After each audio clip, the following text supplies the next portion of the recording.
Consumers use not only goods but services as well. This section is devoted to the proper use of services and the conservation of natural resources from which most of these services are derived. For this topic, we will be discussing about the proper use of electricity.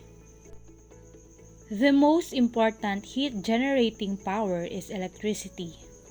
Electrical energy can be transmitted as energy over great distances and can be brought and used in its final form into homes. The transmission and distribution of electricity is mainly done by the Manila Electric Company or the Meralco.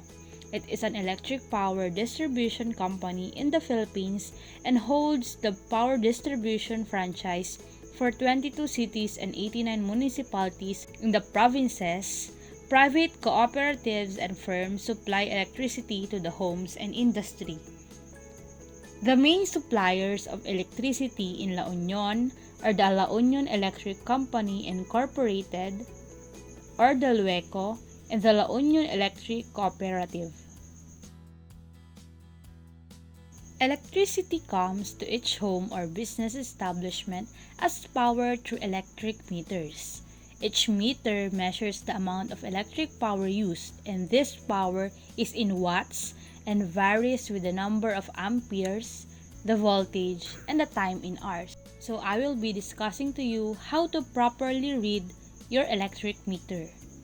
Meters are either electronic with the LCD readout or have 4 to 5 dials. So as you consume energy, the readings increase. To read your meter, begin with recording the number indicated on the far right dial and continue until all dials have been recorded. For electronic meters, simply take note of the kilowatt-hour reading. So let's have here an example. So reading using dials is done from left to right. So if the dial hand is between two numbers, we record the lower number. If the dial hand is between 9 and 0, then 9 is the lower number. Let's have this example. So here, the meter or the first dial is between 6 and 7. The rule is we record the lower number. So it's 6. The next one, it is between 3 and 4. So lower number is 3. The next one, it's between 5 and 6. Take the lower number, 5. And of course, it's between 8 and 7. Lower number is 7. So our reading is 6357 kilowatt hours. Let's now go to another example. Okay, it's between 5 and 6. 5. Between 4 and 5. 4. Between 2 and 3, we have 2. We have 8 and 7. 7. And of course, 2 and 3 again, 2. So that's how we read the meter. Let's have another example. Assuming this meter A is the electric meter reading of a residential home for the month of, for example, November.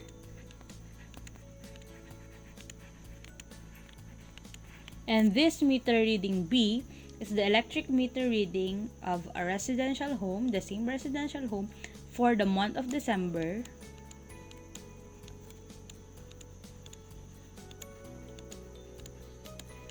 We will now be computing for the electricity used for the month.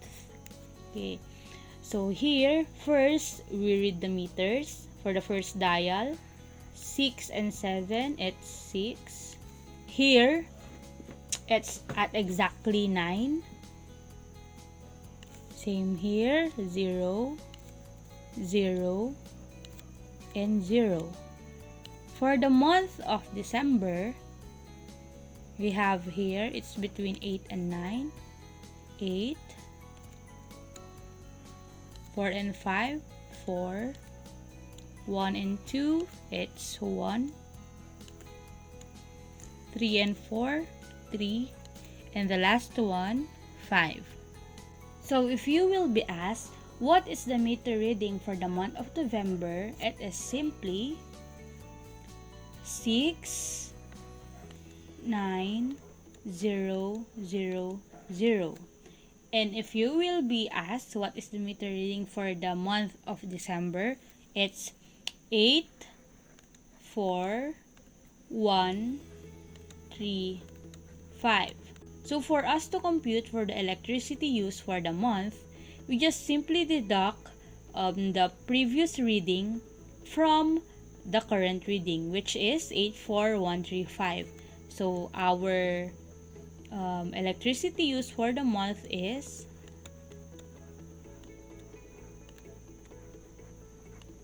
15135. Okay. So that's how we compute for the electricity used for the month. If you will be asked, what is the cost of your electric consumption, you will just be multiplying it with the rate, okay, given by the electric company. So we have two classifications of electric consumers. We have the residential or domestic and the commercial. Okay, so for residential, this pertains to the households. And for the commercial, this pertains to the small business establishments like eateries, small offices, and factories. So the first step is to get your last electric bill, find the present reading. You go to your electric meter and get the current reading. Subtract this from the present reading from your last bill. So the answer will be your total current consumption in kilowatt hour for a month. So some electric bills already indicated the present reading and the previous reading and the total kilowatt hour used, so you don't need to compute. We have here an example. So this is an example of an electric bill for Luelco. So it already indicated the present reading, the previous reading, and of course the total kilowatt hour used for the month of November. Okay. So the present reading is 9381. Okay, and if we will be looking, okay, this is for the month of November. If we will be looking for the month of October, so the present reading for the month of October is the previous reading for the month of November.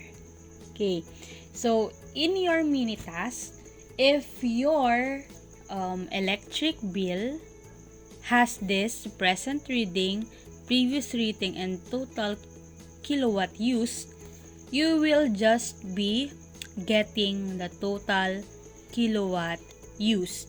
Okay?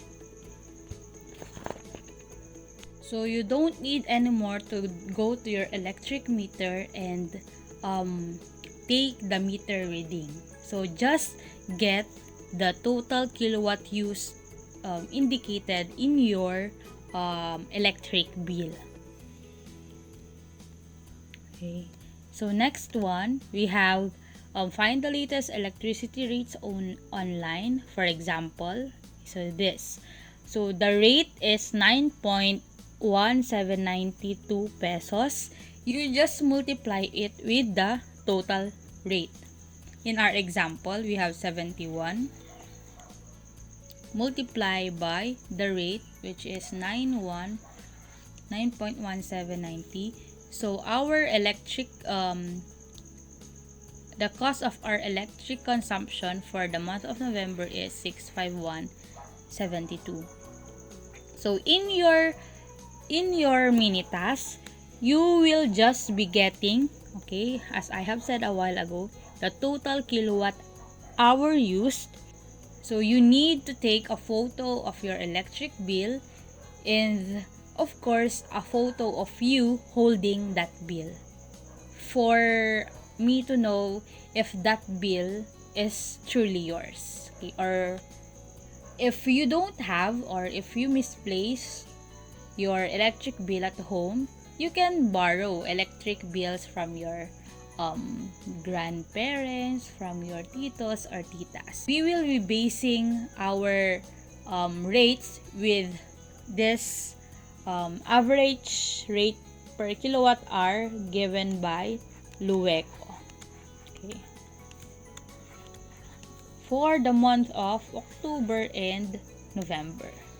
So for residential, we have 8.246 for October and 8.2596 for November.